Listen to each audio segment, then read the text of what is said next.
wealthbranch.com. What is intrinsic value? In June 1996, Warren Buffett issued a booklet to serve as an owner's manual of Berkshire Hathaway shares. In the pamphlet, he had a great analogy and explanation of intrinsic value. Now, let's focus on a term that I mentioned earlier and that you will encounter in future annual reports.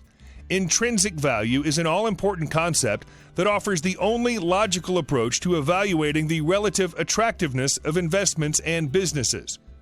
Intrinsic value can be defined simply. It is the discounted value of the cash that can be taken out of a business during its remaining life. The calculation of intrinsic value, though, is not so simple.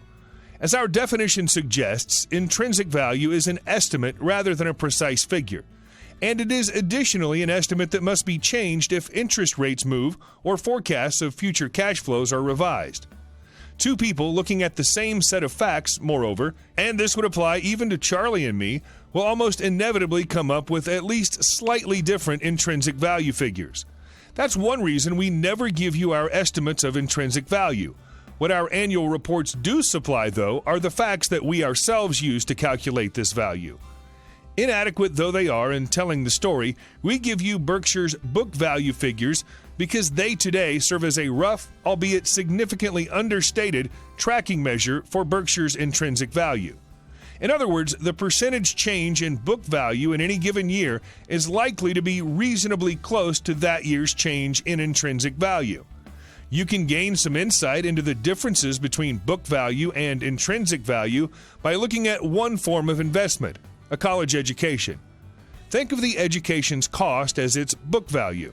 If this cost is to be accurate, it should include the earnings that were foregone by the student because he chose college rather than a job. For this exercise, we'll ignore the important non-economic benefits of an education and focus strictly on its economic value. First, we must estimate the earnings that the graduate will receive over his lifetime and subtract from that figure an estimate of what he would have earned had he lacked his education. That gives us an excess earnings figure, which must then be discounted at an appropriate interest rate back to graduation day. The dollar result equals the intrinsic economic value of the education. Some graduates will find that the book value of their education exceeds its intrinsic value, which means that whoever paid for the education didn't get his money's worth. In other cases, the intrinsic value of an education will far exceed its book value, a result that proves capital was wisely deployed. In all cases, what is clear is that book value is meaningless as an indicator of intrinsic value. How do you find intrinsic value? When a student asked Warren Buffett, how do you find intrinsic value of a stock, he responded, well, intrinsic value is the number that if you were all-knowing about the future and could predict all the cash that a business would give you between now and Judgment Day, discounted at the proper discount rate, that number is what the intrinsic value of a business is. In other words, the only reason for making an investment and laying out money now is to get more money later on, right? That's what investing is all about. Now, when you look at a stock, when you look at a bond, assuming it's the United States government bond, it's very easy to tell how much you're going to get back. It says it right on the bond. It says when you get the interest payments, it says when you get the principal. So it's very easy to figure out the value of a bond. It can change tomorrow if interest rates change, but the cash flows are printed on the bond. The cash flows aren't printed on a stock certificate. That's the job of the analyst, is to print out, change that stock certificate, which represents an interest in the business, and change that into a bond and say, this is what I think it's going to pay out in the future. When we buy, some new machine for Shaw to make carpet, that's what we're thinking about, obviously, and you all learn that in business school. But it's the same thing for a big business. If you buy Coca-Cola today, the company is selling for about $110 to $15 billion in the market. The question is, if you had 110 or 15 billion, you wouldn't be listening to me, but I'd be listening to you incidentally.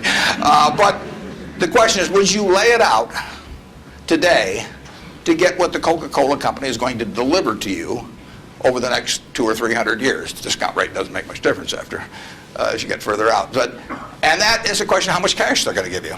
It isn't a question of, isn't a question about how many analysts are going to recommend it or what the volume in the stock is or what the chart looks like or anything. It's a question of how much cash it's going to give you. That's the only reason. It's true if you're buying a farm. It's true if you're buying an apartment house. Any financial asset, you're laying out cash now to get more cash back later on. And the question is how much are you going to get, when are you going to get it, and how sure are you? And when I calculate intrinsic value of a business, when we buy businesses, and whether we're buying all of a business or a little piece of a business, I always think we're buying the whole business because that's my approach to it. I look at it and say, what will come out of this business and when?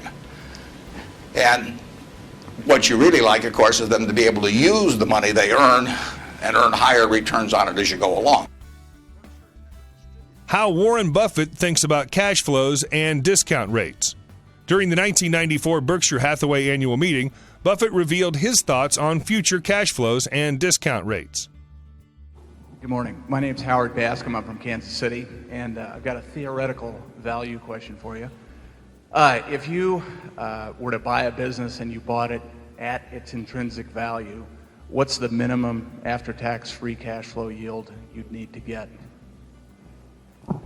Well, your question is if we were buying all of a business and we were buying it at what we thought was intrinsic value, what was the minimum?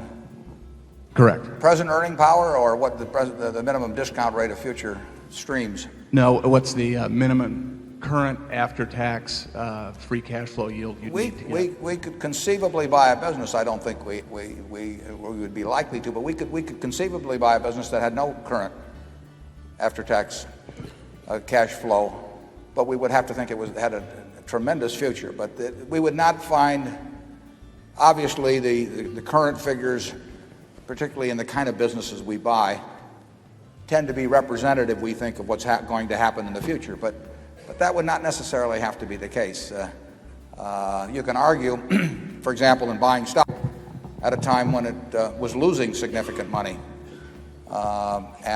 We didn't expect it to continue to lose significant money, but if we think the present value of the future earning power is attractive enough compared to the purchase price, we would not be overwhelmed by what the first year's figure would be. Charlie, you want to add to that? Yeah, well, we don't care what we report in the first year or two after buying anything.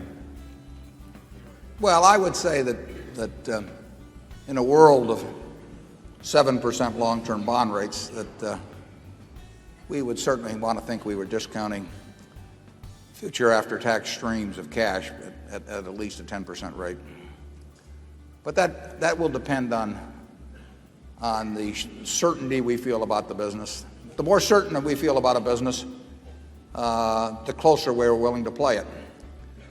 We have to feel pretty certain about any business before we're even interested at all. But there's still degrees of certainty. And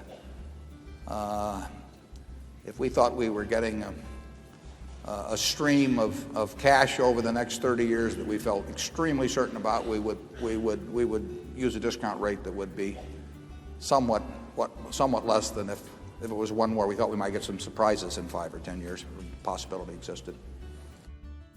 Bonus tip. When is Berkshire Hathaway undervalued? If you believe in Warren Buffett and want to buy shares of his company, Berkshire Hathaway, it's been reported that Warren Buffett buys back shares when the price drops below 1.2 times book value, an assumed proxy for a minimum view of what Berkshire Hathaway is worth.